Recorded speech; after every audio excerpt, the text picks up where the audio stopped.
Hello everyone and welcome back to another video. If you're new here, welcome. My name is Oren and I am a content creator, software engineer, and a total nerd. Today I have an interview with Mike Trapp, formerly the head writer of College Humor and also the creator of Actually on Dropout and some other TV shows like WTF 101, and now in 2022 also the founder of a new newsletter about writing and sketch called Chuffah. I have the link to the newsletter in the description, and also we talk about the newsletter and about Actually and writing and all of that. So let's get right to it, and I hope you enjoy. Yeah, so I got like 94 questions. And if you have if you remove like the 20 to 30%, which are why did you kill Pat? Why'd you kill Pat? Sure, yes, of course. You got to filter those out. Then it becomes a reasonable number of questions. Yes, yeah. I've done an AMA before. I get it. You've been writing professionally for so long. Yes. What is your process for getting in the right headspace and focusing? That's a good one. I mean, some of it is sometimes just pressure, which is like I definitely, if you're like looking to figure out how to like motivate yourself to write, artificial pressure is a great way to do it. I mean, it's one of the reasons, like when I was first starting out, like I signed up for writing classes because it's like someone else is relying on me to finish an assignment. Like I'll disappoint myself all day long. Like I'm totally fine to just like set goals and fail to meet them and be like, oh, I'm an idiot. But it's the moment someone else is like, hey, I need this from you. It's like, oh no, I can't disappoint someone else. So arbitrary deadlines are great, but over time I've become a little better about actually being on top of stuff. I mean, I guess I should say self-motivation. And they're like, I don't think I have any tricks that anyone hasn't said before. I do think that like being excited about the idea is like a good way to just sort of like naturally sort of force yourself into that space. Like, if you're making yourself write because you think it's like, well, this is this thing I have to do. I'm going to do my hour every day kind of thing, which like works for some people. But like for me, just like making sure that the thing that I know exactly, like, what are the questions I'm trying to answer today? What is it that I'm actually trying to accomplish? It creates a sense of like, here's an accomplishable thing, especially if you're working on something that's like not going to be finished in a day. So if you're not going to get that satisfaction of like, this thing is done, at least knowing like what you are trying to finish is great. And then smaller things, just like setting timers and stuff, can be helpful. Just being like, I'm going to write for an hour. And like, I get like forced restrictions are really helpful when something's as like sprawling and big. It's just like writing in a big cloud, you know? So it's like creating some sort of like system. Yeah. I mean, like that works for me. I mean, I guess what I stress for a lot of people is like, find the thing that works for you. Like, I know I'm kind of an analytical person. I know I'm a very like scheduled person. I'm a person who likes like boundaries and restrictions and rules and things like that. And so I know for me, it's like, well, I know that's where my strengths are. I know I'm the person who likes to check off the achievements when I'm playing a video game, you know? And so it's like, well, I'll just, if I know I get a rush from that, I'll just design that for myself, you know, like I'll give myself like limited amounts of time or specific goals I'm trying to accomplish. And like, since I know that will motivate me, like that's what I'll use. Awesome. That's a really good, like, it looks like you know yourself like enough to know what works for you. And I think that's super important for beginner writers that don't have that experience of knowing what they need to do. Yeah. And I think you can find, like, I've tried a lot of different things where people being like, this is the way to do it. And it's like, well, that's what so-and-so said is the way to do it. So I'll try it. And like, not everything works, but like, once you start to find the things that do, then you start to see a pattern and go like, okay, this is the way I function. So I'll work around that. Yeah. This is an Actually one. I love all your content, Trapp. What are some of your favorite questions to do in Actually, from specific medias to the types of question? I really like the pixel shiny question. Yeah. That's interesting. With Actually specifically, I mean, my favorite stuff is like when we're writing those questions, we come from like a very like trivia first sort of perspective, where it's like, let's be sure that the correction, like when we actually get to the correction, it's something that's like kind of interesting to talk about or something that seems sort of surprising. So like for me, it's always like when I can find those things that are like a piece of trivia that does make you go like, what? What are you talking about? Like that can't be true. Either because it's like it's so silly, or because it just seems so counter to everything like that you thought you knew about a franchise or a character or something. Unfortunately, the ones that are immediately coming to the top of my mind are for episodes that haven't released yet, or for the upcoming board game. So I don't want to like talk about them.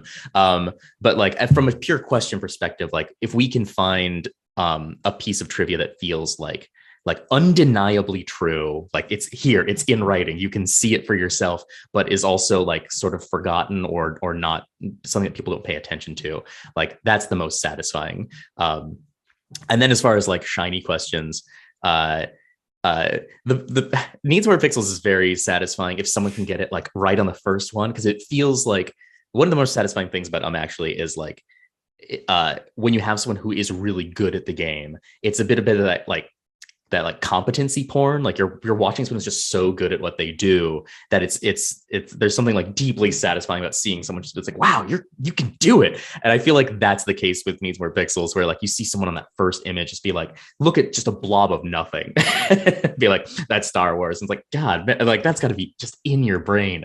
Beyond that, I like I also like any of the shiny questions that have like a little bit of a joke baked into them. Like I feel like that's the case with a lot of like find the fakes, where it's like coming up with like fakes that sound similar, and being able to like, especially when you can put them, like we had one on like video game cover art, and that was just really awful, crazy looking stuff. And anytime you have a case where like everyone guesses that the real ones are fake before they guess the fake one is fake, that feels very satisfying, because it like really proves just like how ridiculous the true things are. Yeah, I recently watched again the episode where you are a contestant. Yes. And Ify was the host, because of course someone asked it, because I don't think it's available on YouTube. It's like, interesting. I think it's only on Dropout. Yeah. So I went to rewatch that episode, and there was this question over there, not for video games, but there was this question about finding who is not a Michael, or something like that. And you guessed, like the group guessed everything. Yeah, like there is something that's like just very satisfying about that, where it's like it proves like the premise of the question, that like this is going to be harder to find the right answer than you think it is on first glance, you know? Yeah. Also, I want to go back to something you said about unreleased episodes. Oh yeah. So we got a boon yesterday with a Dropout newsletter announcing there is a new season of Actually, which was shot in studio. Yes, indeed. Can you tell us a bit about the process of doing that and how it is to return to the studio? Yeah, we shot that in fall of this year. Time that doesn't have any meaning anymore. I think it was in the fall of this year. A glorious period, sort of like, you know, it's pre-Omicron, but after vaccinations and things that kind of, there had been like a lot of systems sort of put in place with other productions around LA that was like, okay, we can sort of copy these things. So, we had, like masks on set, and everyone was required vaccination, and everyone had, we had testing immediately before entry, and just all the any bit of safety we could ensure we did have. And it was great to be back on set. Look, there's some things you can do over the remote records that we can't do in a typical episode. Like, it was nice to be able to get some folks from New York who's like, I'm not going to fly out there. And it's like, well, great. Well, you can come on the show this way because everyone's phoning in. I often tell people when they talk about the show that like, it's a talk show and game show clothes, like there is a game show, there's points, like there's questions, but like for me, the game is as much about like all the like banter that comes after a question and like the sort of the conversation between people. And it's just so much easier to have that conversation when you are actually like in the same room and you can pick up on body language and point to people and see each other and all that. So it definitely like feels very different. I think we have a bunch of really great episodes. One of them, some of the crew who've been doing the show for a long time are like, that's my favorite episode you've ever done. So we've got some fun stuff coming on, and hopefully we'll be able to keep shooting in person. It seems like the world is constantly throwing wrenches at us, but at least for this last shoot, it was a really great experience. I feel like the vibe of shooting like the new things that the Dropout teams shot in the studio, I feel like they are more energetic than anything I've ever seen on Dropout. Like the Game Changer episodes that came out, they were so good. The musical one, it blew my mind. And now the new season of Actually, which I'm sure will be spectacular. And of course, the season of Dimension 20 that should arrive in a week or something like that. So, I mean, it feels like the thirst of coming back to the studio is like quenched in some way. I think like, you know, a bunch, I won't speak for everyone, but I think like a lot of performers are like extroverts. And I think like just like getting everyone in the same room was sort of like this realization that was like, oh, right, I love this. I forgot what this felt like. And this is incredible. Yeah, I think that energy spills through in the performance. That's amazing. I'm so excited. Like, yeah, it's so good. What was your favorite or most memorable Actually to film, and why? That's interesting. Let me think, which of these episodes, you know, though, my favorite episodes are the ones that are like a little unpredictable for me, but have like a really great vibe and a really great energy. You know, I loved the wrestling episode in this past season, which is, you know, and it bears mentioning that, like, I mentioned this on the episode, I don't know anything about wrestling. I don't particularly like it. What little I have seen, like, it's just straight up not for me. But I also recognize that, like, that it is like, it's very like, I have friends who are very into it, and who like geek out about it hard, and I recognize that there's like storylines and lore and all this stuff that goes into all kinds of other nerdy stuff I like. So it's like one of these areas where it's like, well, this doesn't do it for me. This is the experience that other people have when I try to tell them about something they don't give a shit about. So I get it, and it's like, well, let's give that a spotlight, and I think that the energy of the contestants, and maybe it was helped along by the fact that I told them, was like, it's like, you're gonna have to help me out a little bit this episode, because I'm not gonna be able to like kind of like, you know, do a little setup for you to spike as much, because I don't know what I'm talking about, and that meant like just ran with it. I guess in a similar vibe, the musical episode is like the same kind of thing. I know a little bit more about musicals than I do about wrestling, but even that, it was like, oh, you know so much more, and you're so excited about this, that like that energy is like infectious and evident and huge, and those episodes I think are just like a blast to shoot. Awesome. Do you want to tease something about the upcoming season? Let's see. Let me think. I'm trying to.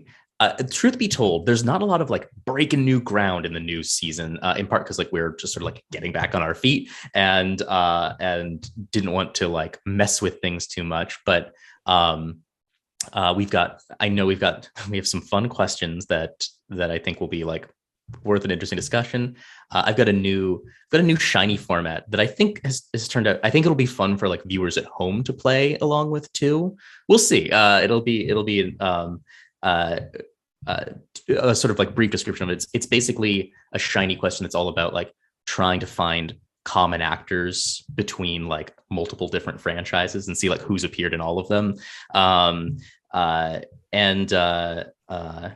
Yeah, I don't know if there's no big like exciting things for me to like. It's like, oh, you won't believe who showed up. At least as far as like I mean, like, well, you got like that huge name, but we've got great contestants. We've got people who haven't been on the show in a while. We got a couple new faces, and folks people might recognize from like other D20 seasons, old College Humor folks who haven't been on in a while, things like that. So yeah, it'll be a fun one. Awesome. Talking about D20, people are interested to know if you are going to be participating in any side quests anytime soon. Not to my knowledge. Who knows what's cooking up behind the scenes. Like people have asked before, and my position is basically like I am more than happy to appear on another side quest whenever. I also, as you might imagine, like people enjoy playing Dungeons and Dragons with Brennan, and I don't feel like I necessarily I don't necessarily like want to like become like I don't want to be like the person who's like in Brennan's ear being like, put me on again. And like it's like I figured it's like, like he's got enough to worry about. He's got people he wants to put on, and I'm sure like you only have so many players in any given campaign, and sometimes you want to introduce new players and you want to like do that. So like I totally, and like from casting, I'm actually like I know all the different like things you consider when you're trying to like figure out like who are we going to have this particular episode in this whole season, and I have a lot more faces to play with on actually than Brennan does with D20. So my position is basically like whenever Brennan says like it's like, hey, you want to come back, I'll come back, but I don't want to put any undue pressure on him to be like you better put me back on D20. Would love to show up, but I leave that to other people's decision. Amazing. I know for a fact that a lot of people, I got lots of questions, starting with, you're my favorite character on D20. I'm serious. So like, also someone asked, I can't find it now, but we'll jump right into that question. Sure. If you can describe a bit how you created Sockbar. Like the writing process for Sockbar.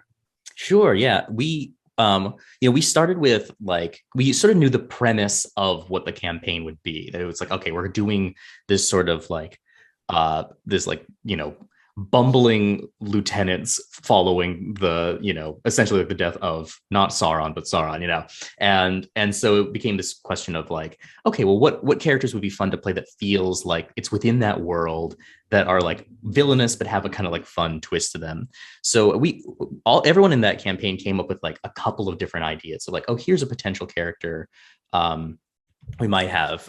So like I had maybe like 3 or 4 characters that I was like, this I think could be kind of interesting to play, but they all sort of grew a little bit from like this sort of kind of like a sketch background of being like, all right, well, like if this is, like if here's the premise, this is the truth of the premise, like what's like an interesting character that could possibly flow out of that. And at Soakbar specifically was this idea of like who, like there are, when you have these sort of like the evil empire, there's always these like, it's like there's the wolves too, like you have this stuff, but there is this sort of like, you have like, the big evil generals and orcs and stuff like that, but then you do, there's often this like, oh, and these animals are evil, like most animals are on the side of good, but not the wargs or whatever, which like if you examine like that's a weird bit of logic. It's like, why are you saying these animals are like by their nature evil? And that's also something that like that idea kind of exists a little bit in real life too, not necessarily on like a morality scale, good and evil, but people are like, it's like, oh, pandas, yeah, you got to save the pandas, they're cute, they're good, obviously. And if people are like, this like this snub-nosed newt is also in danger, people are like, get that slimy thing out of here. Like, I don't give a shit about that. And you have folks like, you have naturalists, feel like Steve Irwin, stuff like that, who were like, it's like trying to get people to sort of like just sort of appreciate life in all its forms, like even if it was like the really dangerous stuff that we were kind of afraid of, or the sort of gross stuff. And so for me, it was like, well, that's an interesting point of view for this character to be like, if the person in charge of like the animals was like, he just like legitimately loved all the things that everyone else thought was gross or disgusting or scary or slimy. And like that's a motivation that makes sense for him to be like on the evil side. If it's like, this is the only side that cares about these animals. And you know, if you give him a little bit of like, and the best villains are those that have like understandable motivations, but take them a little bit too far. So make him sort of like an eco-terrorist, where it's like, I am trying to save these animals. I'm the only one who cares about them. And I am just willing to kill thousands of people to make sure that these animals are saved. And like, it's that like bit of logic underneath the weirdness that I think like makes a character work. That's so good. So complex yet so simple. Yeah. Well, that's like it's I mean, that is like my favorite stuff, my favorite kind of writing, and I think that's true in sketch too. Is like the best sketches and the best like characters and things for me, like on their face, you can just look and you can just get the surface level and be like, okay, here's the premise in one sentence. You know, it's like eco-terrorist lizard, and you're like, okay, I kind of get that. And like, if you're able to build in like a couple other layers underneath that, and sort of be like, well, this is where it's coming from. It's like, oh, and I recognize this parallel to the real world, and you put all these other things in there. It just gives like more for someone to discover, like and it gives you more to play. If you have to role play as that character, there's a lot more to work with. Yeah, I mean, that's a good like segue. I mean, I could talk to you for hours about D&D and like character design and all that, but I do want to use that segue to ask you a bit about like writing sketches and all that. You've been doing that for a very long time, as we previously mentioned. Yeah. Can you like describe your journey a bit, like where you started, like in college humor, and even if you like did writing before college humor? Totally. Yeah. So I mean, I wrote my first sketch when I was in college, and for whatever reason, the improv group I was a part of was like, let's do a sketch show. Let's put this on. I had no idea what I was doing at all, which I think is true of most people when they started. Like, I've seen some sketches, but I guess it's just like, be funny for 3 or 5 pages, you know? And so I really didn't have a good idea what I was doing, what was going on. But I enjoyed the process of it. And at least a couple of the sketches I wrote, like, felt like they were successful. And I always I knew by the time I was graduating college that I was like, I wanted to be a writer, and I liked doing comedy. So and one of the first bits of advice I got was when I was like, hey, I'm leaving school. I don't know anyone, don't have any money. I'm trying to get into a very competitive, stupid career. What am I doing? And I was told basically like go get a job you hate because it'll pay the bills, but you won't be tempted to settle. You know, like you'll have some money coming in, so you won't be pure panic. But also, like, if it's a job you hate, you're gonna like stay committed to like the grind of writing other stuff, and go find a community. Let's like go find a bunch of people who are also doing what you're doing, and are trying to make stuff and are having the same struggles you're having. And so, you know, I went to New York, and I was taking classes, improv and sketch classes at the UCB. And I was on a sketch team there, which was great. Like I joke about it a little bit, but I say, you know, like, I've been writing sketch like professionally for almost a decade, but like half of that time was with the UCB where I wasn't being paid, but like audiences were paying. And half that time was at College Humor, where audiences weren't paying for the sketches, but I was being paid. It's like, nothing about this industry makes any sense at all. But you know, at the UCB, like, I, you know, certainly like I got a little bit more of like a kind of basic instruction of like, hey, stop just like flailing around for jokes. Like, here's some structure. Here's kind of like the underlying like magic that's going on in a lot of this sketch. And then it's just like it's been a lot of I did stuff with UCB for a long time. I got a job at College Humor, started as an entry level job, and sort of like wiggled my way into other departments, and sort of worked my way into the video team, which is where I think most people started noticing me. But yeah, it's just like a lot of. I guess I'll say it's a good thing I like writing sketch because it's a lot of sketch writing. I gotta ask you something. Yeah.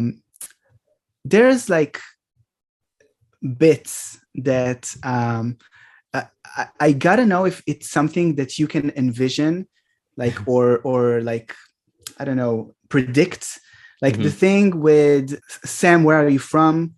How tall is Grant? All of these like little bits. Do you like? Can you, when you're writing a sketch or writing like a thing, that can you like predict somehow that it will take off like that? No. No is the short answer. I mean, like, look, you always have a sense of like you always have a sense of like, it's like, I wouldn't write something if I didn't think it was funny, right? Like, it's like putting something and saying, it's like, okay, I think this is funny, I think this works. But I write a lot of stuff that people don't gravitate towards and don't take off. So like, there's a small part of me where for everything, it's like, oh yeah, like I like this, maybe people will like it. But also as a general rule, like the stuff that I have like written and thought like, oh yeah, I think this will be the thing that like, that people will grab onto, is never the stuff. Well, never is too much of an exaggeration, but pretty much never the stuff that people want. And the stuff that I'm like, I mean, How Tall is Grant is a great example. It's like, I wrote that sketch being like this. I mean, if you look at it on its face, like that is a sketch about the process of shooting sketches with a specific individual. It's like, no one can relate to this. This is a sketch for me. Like, like this makes me laugh. And like, we made that kind of going like, I don't know if anyone's going to like this thing. And people did. It's like, I don't like, it's really hard to predict like what people will gravitate towards. And like, I can come up with all kinds of theories after the fact about like, now, why did this sketch, like, why did this resonate with people? But they're all going to be like post facto rationalizations, and maybe one of them's right, but in the moment, I'm just trying to write something I think is funny, and who knows what's going to happen. When I watch things like that, like How Tall is Grant, all of those things, there's like this sense that the laugh has already come up in the writing process. So. You see what I mean?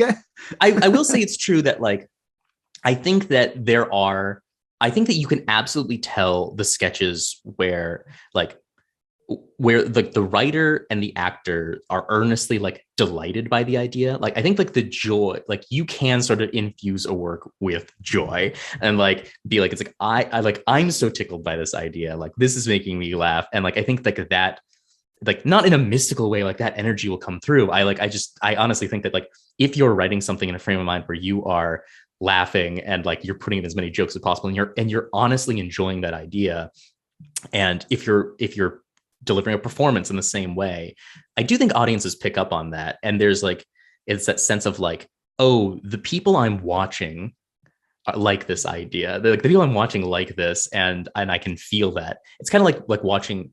It's almost like the experience of like watching someone like break on camera, like nothing is, it's so funny watching someone else laugh. It's stupid. Like there's no joke there, but like you see someone else experiencing that uncontrollable laughter where they're trying not to, and they are. And like, it's really hard not to laugh at someone else laughing. And I feel like there's like a similar kind of thing going on where you can sense that like that delight that's like infused into the piece. Who is a great writer that inspires you? Oh, I'm going to give like a very specific answer here. But I know when I was first starting out, I frequently went back to read Conan O'Brien's commencement speech to the 2000 graduating class of Harvard. It's such a weird specific thing to say, I know. But it's like, it is both a speech like about like failure and breaking in and like all the things that like can swirl around your brain forever and ever and ever while you're like trying to like get a career going. And it is also by itself just like a bunch of expertly crafted jokes sort of strung together. So it's like it's enjoyable to read. It feels like you're learning like how a joke is crafted while you're looking at it, and it also like is very calming. That's like the first thing that came to my mind when you said that. As a general, like a more general thing, just like work all the time. I love basically everything that Phil Lord and Chris Miller have done, which I know is not like an original. Like everyone, I think they've such an interesting career because it's like, oh, everyone loves them now. Now everyone loves them. But like I remember at one point, like yelling at people, not really yelling at people, but just kind of like shaking them by the shoulders metaphorically when I want to say it was 21 Jump Street came out, where people were like, this is actually pretty good. And I was like, it's like, you need to look at the people behind this. It's like they did Clone High. They, like they did Cloudy with a Chance of Meatballs. They did like if you look at their work, like basically like up to the Lego movie, like so much of their work was stuff that people were like, this can't possibly work. And they turned it into like one of the most incredible things you've ever seen. And then like now they've got free reign, it seems like, to do whatever they want and continue to make incredible work. But I think like the combination of those two things, both like being able to do like just like solid, like funny jokes, great storytelling in all mediums, and then also being able to take an idea that like seems like, oh, this is going to be like a tough thing to make work. Like, how do you make the Lego movie work? And being able to kind of like actually like pull something that feels like funny and touching and great out of that is like that's just like some excellent. I really look up to those guys. Awesome. I have some recommendations now. That's great. Oh, someone asked like a new question. Hey, Trapp, would you take another bite? Yes, I will. But this time I just have coffee. Okay. Any advice for getting a job in comedy? Man, I wish. Yeah, here's the thing. So I am always extremely sympathetic to these kinds of questions, because I remember being extremely frustrated in college, as I said, like I'm like very like I like systems and rules and structures, and it's like, you do this and then you put this in, you get this out. You take these steps and then you get this achievement, like that kind of stuff. Can you tell I'm a huge nerd who did well in academia? But entertainment like doesn't abide by those things, you know, like you could do great work and no one could ever see it. You know, you could like, it feels like it's just this sort of like, it, like people call it breaking in because they can't figure out like how you actually like, seems like you're like getting into people's orbit.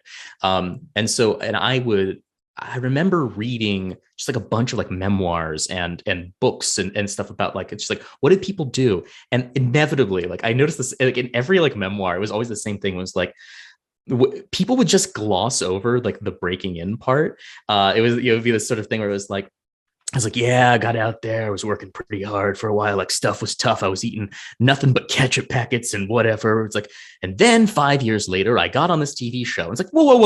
Like, what happened in those 5 years? What are you talking about? What do you mean? Like one thing led to another? Like, what were you doing?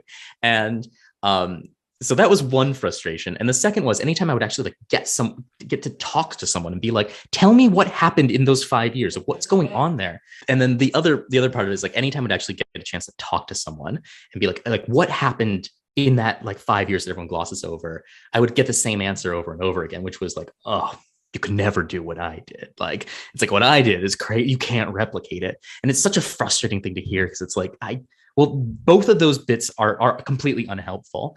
And so I totally get that feeling, and it's very frustrating. And now, and I also like, it can only say the same thing now, because like I can at least not gloss over like the bit that I did. Like I did that advice that I got, which was like, I got a job I hated. I joined a community, and I was like, there were a couple of years where it was like, I hate my job. I leave my job I hate to go do unpaid comedy that no one is watching. And like, you know, like I'm living for these like moments like a couple of sketches that I'll get to put up once a month in the basement of a grocery store, like what the fuck am I doing? And like you have like a couple of years like that. And then what like I was able to interview for a position as a sales planner at College Humor, which is like not in a creative role. It's just like, but I was working this other job I didn't like, and it was like, well, at least I will be at a place that's doing comedy, even if I personally am not doing comedy. Like I'll be a little bit closer. So like I was able to get that position, and then like once I was in there, I was able to sort of be like people there. So like, oh, you do stuff with the UCB. They were seeing stuff I was writing, and like I was able to move over to editorial where I was writing articles for a little while, and then moved over to video, and like that kind of became the thing that like led me through places. But like that also came at a time where there were a bunch of websites that were like comedy websites that hired people with not a lot of experience to write stuff. That I don't think that exists anymore. Like I was lucky enough to be coming up when that existed, and there's probably some version of that now, and I'm not tapped into it enough to know what it is. Is it TikTok videos? Maybe. Is it is it something like, I don't know what it is.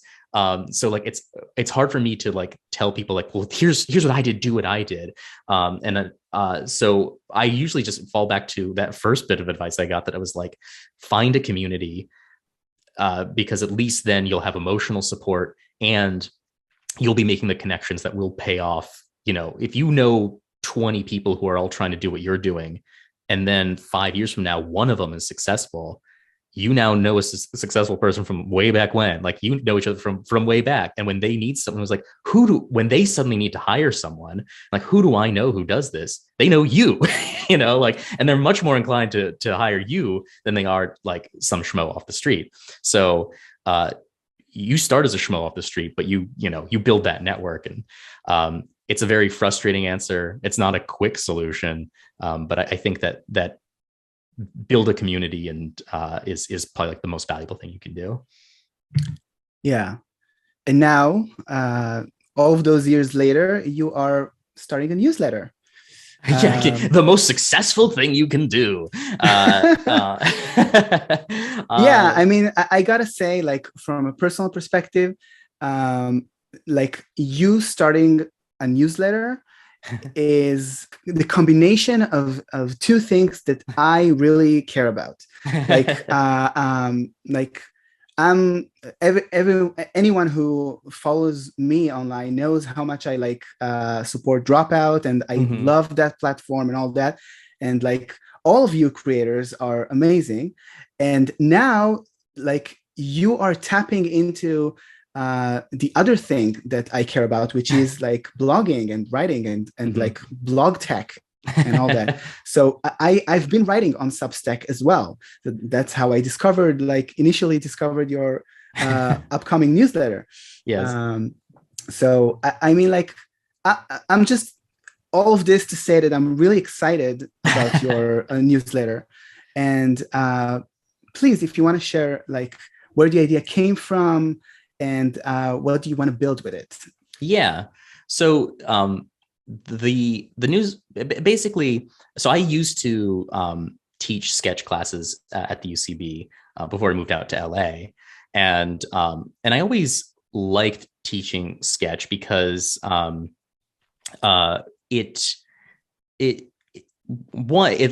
it forces you, as I've already mentioned, I'm a very analytical person, and it sort of forces you to like sit, and the things that you like maybe have never fully verbalized about your like philosophy towards writing or comedy, by like being forced to explain it to someone else, it like kind of helps it crystallize.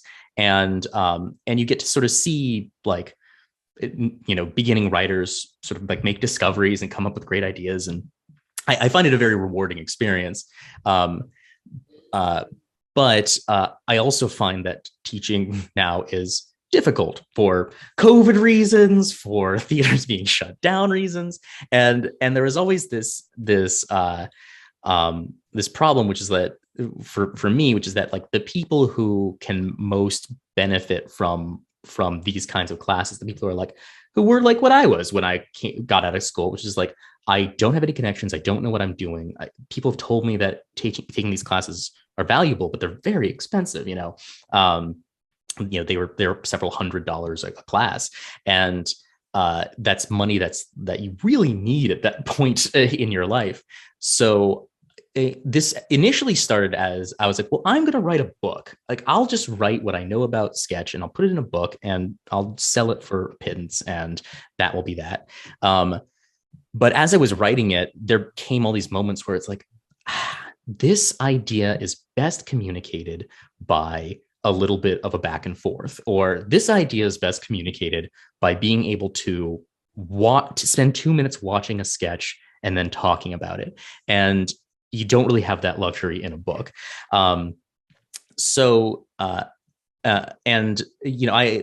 A big part of sketch classes is often like reviewing student work. So my plan had always been sort of like, it's like, I'll put out this book and then maybe I'll launch a newsletter where I can like look at people's work and offer notes. And I'll give notes the same way I would as if like they were in a writer's room, and we'll just talk about stuff and talk about what works and what doesn't. And I'll do that as a newsletter or something. And with the problems that ran into the book is like, you know what? I'll just do the whole thing as a newsletter. And like, that will make it, I can, instead of like spending all this time writing stuff that like isn't going anywhere, it's just going out the door immediately. I get that instant satisfaction. People like some of the basics, like if there's people who like are not beginner writers, like maybe the first couple posts will feel redundant and like stuff they already know, but I'm also then putting it out there, and I can put that stuff out there for free. And I can make sort of like more the community stuff. Like if you want to pay a little bit more, you can. But like the stuff that's really just like, hey, this is the basics. If you don't know what you're doing and you want to learn Sketch, like I'll just put that out there. You can read it. If you find it valuable, great. If you don't, you didn't have to pay for it. So this all grew out of basically a desire to teach, and it's all a bit of an experiment. I don't know if a newsletter is going to be the best way to do this. Maybe maybe none of it will work. Maybe it'll be great. All a big experiment. But the newsletter is called Chuffah, which is it's basically like the term for the stupid lines at the top of a scene that don't have anything to do with the scene. When like a scene opens and it's like, and she said like that is the gorilla, or it's kind of a joke, but it's not really that funny. All it does is just like create a sense that like the world has existed before the scene begins. So that's what the newsletter is. It's a bunch of nonsense words that are not really that funny, but it's surrounding things that are funny. That's amazing. I love the name. And I mean, I've read your introductory post, like the about page on your newsletter. And I think it's has like a lot of potential. It's amazing. Like you're going to do something like very tremendous in scope. I do want to ask, like, I'm curious, do you think that if you see this newsletter succeed, like not venturing too much into the future, but if you see it succeed, would you say that the newsletter is going to be like a full-time thing for you? I don't want it to be. I'll say that. Okay. This is something that I'm going to try to keep going as long as I can, because I have, as you can tell, I'm a long-winded guy who's got too much to say about everything, and I'm very happy to just talk forever. So that's fine. But I'm currently writing on a TV show, and that's where like my passion really lies. But that is also a there's a lot of like feast and famine there. Like you can be writing you can get like a gig that lasts for a little while and then disappears for a little while, and then you're looking for the next gig. So this is more something to kind of like from a creative perspective, it's something to keep me sort of like creatively engaged during those down periods, and to like just sort of like talk with people and keep thinking about comedy in that way that I found helpful when I was teaching. And, if people decide to throw in a few bucks, then it also like kind of evens out that sort of the feast or famine from the financial thing. That's not the main thing motivating this, but it's, I'm not going to say it's not there. But I don't want this, like I love writing. I love writing jokes. Like obviously, like I'm writing about writing jokes. So like I'd love to keep doing that, but as long as I feel like I have time to do both, I would like to do these. They say people can't teach. I'm trying to both do and teach at the same time. So far, it's working out okay. We'll see what happens. If there's too much doing that the newsletter suffers, like I'll have to address that. And if I'm not getting enough jobs, maybe it'll become all teaching. But for right now, I'm committed. I'm going to try to do both, and I think that's going to be possible. What's going to be the interval of like publishing? Is it going to be like a weekly thing, or my goal is weekly? Yeah. There'll be and maybe a couple posts a week. There should be at least like one big post every week that will be sort of like some big thought, some big lesson, maybe an interview, and then maybe additionally for like to have a little bit more of that community engagement of like some like just like I would ultimately like to get to a point where, like I said, to like get that workshop environment where if people feel comfortable sharing their work, would love to be able to like for people to be able to submit a sketch and for me to be able to like provide public notes on it, which feels very scary. Like I totally get that. But one of the benefits of a workshop is being able to see the notes and see and hear notes on other people's work. And since like, I probably won't have time to note everyone's work, being able to like take a sketch and be like, hey, here's what's working in this. Like, here's what maybe needs some work, all with the caveat that, like I'm just one person. This is just one person's opinion. I'm not like the arbiter of what works and what doesn't work.